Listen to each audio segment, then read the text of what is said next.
时间来到5年前的圣诞节，一家人还有亲朋好友齐聚一堂，家里热闹非凡。厨房里，卡米的老妈正在做饭，桌面堆满碗碟，一片杂乱无章，而且不停有人闯进来，到处鸡犬不宁。卡米想要帮忙，却插不上手，不断压抑着烦躁的情绪。小唐偷偷倒掉了母亲的酒，母亲已经喝得半醉了，不耐烦地冲儿子们吼着。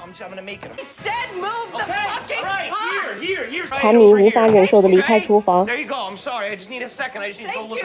哥哥和表哥跟了上来，说他们遇到了卡米暗恋的小妞克莱尔。在众目睽睽下被揭露隐私的卡米有种被恶作剧的感觉，他拒绝谈论克莱尔，但无法让哥哥和表哥闭嘴，于是面红耳赤地扯着嗓子争执着，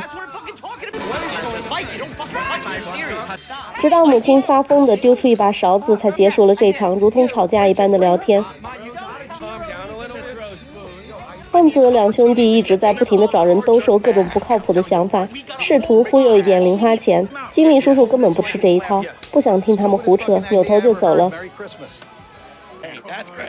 表姐米歇尔的朋友史蒂夫觉得兄弟俩很有趣，为了玩个开心，满口答应投钱。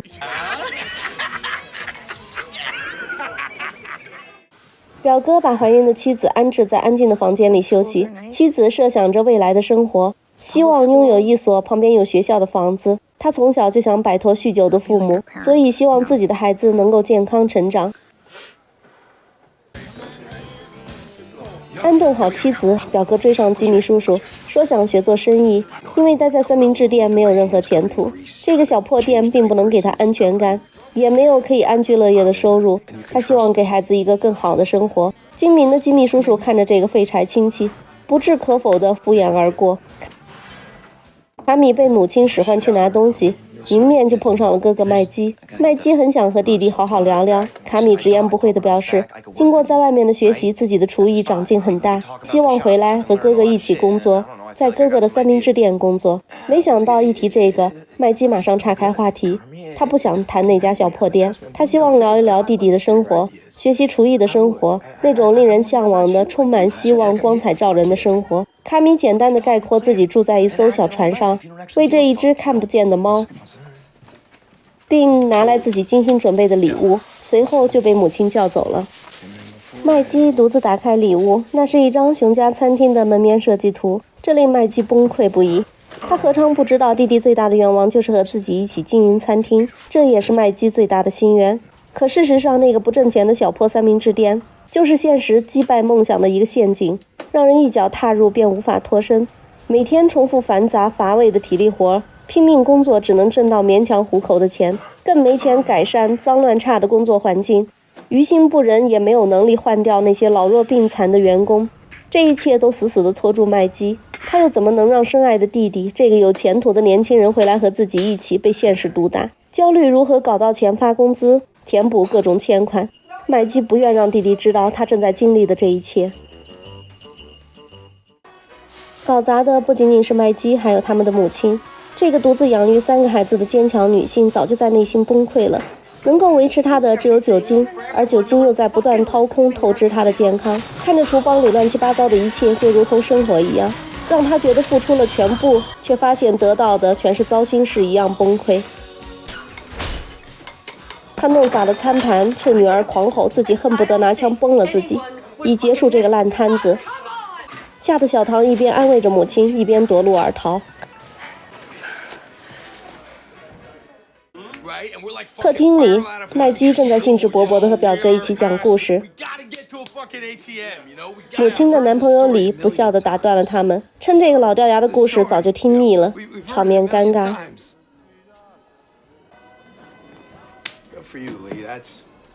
表姐偷偷找到卡米，提出让他到纽约发展，到自己的餐厅工作。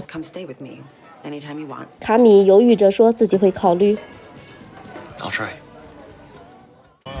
餐桌上摆起了丰富的菜品，吉米叔叔说起自己路过一家儿时去过的餐厅，那家餐厅飘出的香味勾起对父亲的思念，原来味觉也会有记忆。坐在旁边的蒂芙尼扭头感谢吉米叔叔给了丈夫一个工作机会。这突如其来的感谢让吉米叔叔一脸错愕，表哥赶紧打断他。正当气氛尴尬到要爆时，吉米叔叔话锋一转，告诉蒂芙尼自己确实给了瑞奇一个工作，不过不想公开此事。他婉转地平息了这场尴尬，帮瑞奇圆了谎。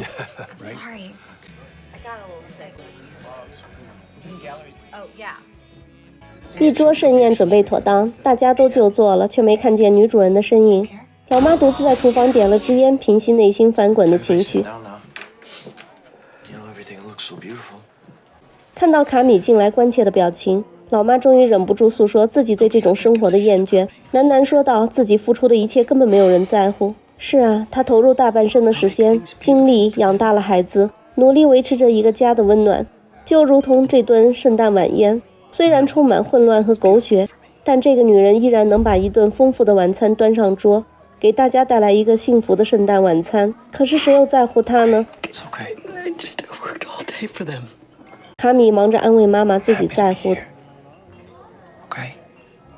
妈妈反唇相讥，那圣诞节还得老妈反复打电话喊才回来吗？卡米赶紧说自己很高兴回来，可是这些安慰并不能治愈母亲。虽然她嘴上答应着自己马上会出去吃饭，强忍着满心数不尽的委屈和脆弱，努力不让自己哭出来，破坏这个圣诞晚餐的气氛。她真的很艰难。为了平息这片刻的尴尬，她拥抱了儿子。留声机传出的歌曲烘托着她顾影自怜的残身。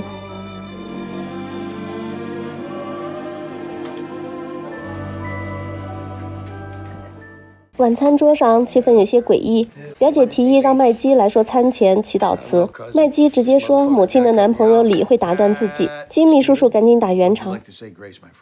表姐则转移话题问为何每年都要做旗鱼餐，李刚刚开口解释，麦基就把一把叉子扔了过去，打断了李。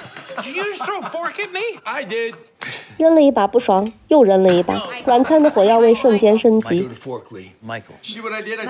麦基表示这里是自己老爹的房子，轮不到李这个毫无德行的家伙在这里说教。李也不甘示弱，指责麦基满世界骗钱开餐厅，不仅花光了老妈的积蓄，还向妹妹吉米叔叔借钱，结果餐厅开成一个狗屎。老大不晓得还要住在母亲家里，李的当众嘲笑让麦基忍无可忍的又拿起了一把叉子，大家都在拼命的劝解麦基。麦基看着妹妹近乎哀求的语言，含着眼泪攥着叉子忍了下来。表姐的男朋友却在这时候突然笑出了声，这一声不知有意无意的笑声却助长了李的士气。李挑衅的辱骂麦基就是个家里横的怂包，失败者。吉米叔叔喝停了李，大家陷入沉默。这时老妈终于出来坐下，表姐的男朋友开始说祷告词，这祷告词说的语无伦次，还又臭又长，听得我真想把他的门牙打掉。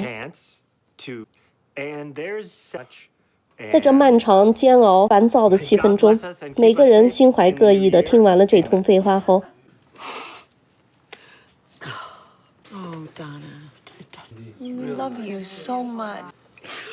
小唐一句对妈妈的催促，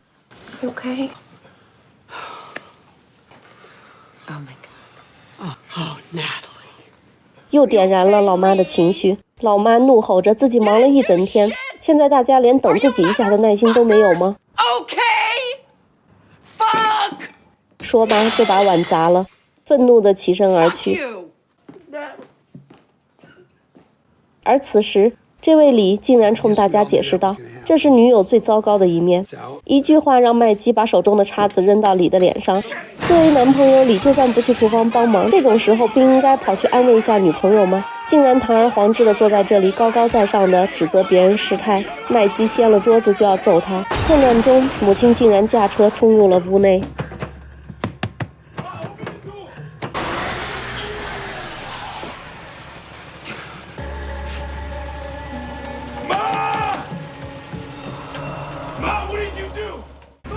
好的，本集剧情就介绍到这里。本季的高潮部分在第6集登场。这场精彩的圣诞晚宴把这个家的矛盾揭示出来，继父对麦基的态度，以及麦基在餐馆经营中的失败被当众揭穿，成了压倒麦基的最后一根稻草。卡米很希望和哥哥建立联系，就像小时候一样一起做饭，一起摆摊。可是哥哥却不愿弟弟看到自己的失败，这种作为哥哥的骄傲和对弟弟的爱，成了他无法对弟弟坦诚相见的负担。他的母亲像大部分母亲一样乐于奉献，但是他却不懂得如何照顾自己，一味的付出导致他产生了严重的心理问题。其实他更需要一个善解人意、会照顾他、分担压力的男朋友。可身边的李却是一个成天惦记他钱的自私男人。他对儿子生意上的失败无能为力，对李和麦基之间的矛盾更是无计可施，导致本来应该一家人欢聚的圣诞晚宴成为一个粉饰太平的负担。表姐的男友是一个愚蠢的家伙，表姐更是一个喜欢在背后嘲笑他人的虚伪之人。吉米叔叔善良精明，表哥瑞奇是个深爱妻子的废柴老大哥。这一家人的圣诞晚宴把整个故事的前因后果勾勒出来。编剧通过表姐对熊的形容来形容熊家人，熊很善良，很敏感，忠诚无私，善解人意，善于共情悲伤。但同时熊是一种攻击性很强的动物，脾气暴躁。确实这家人非常感性，遗憾的是他们不懂得如何善加利用这份爱，使爱成为互相的支持而不是伤害。谢谢大家路过露天电影院，我是吉利波。喜欢我们的朋友请点赞关注，您的支持是我们最大的动力。我们下期不见不散。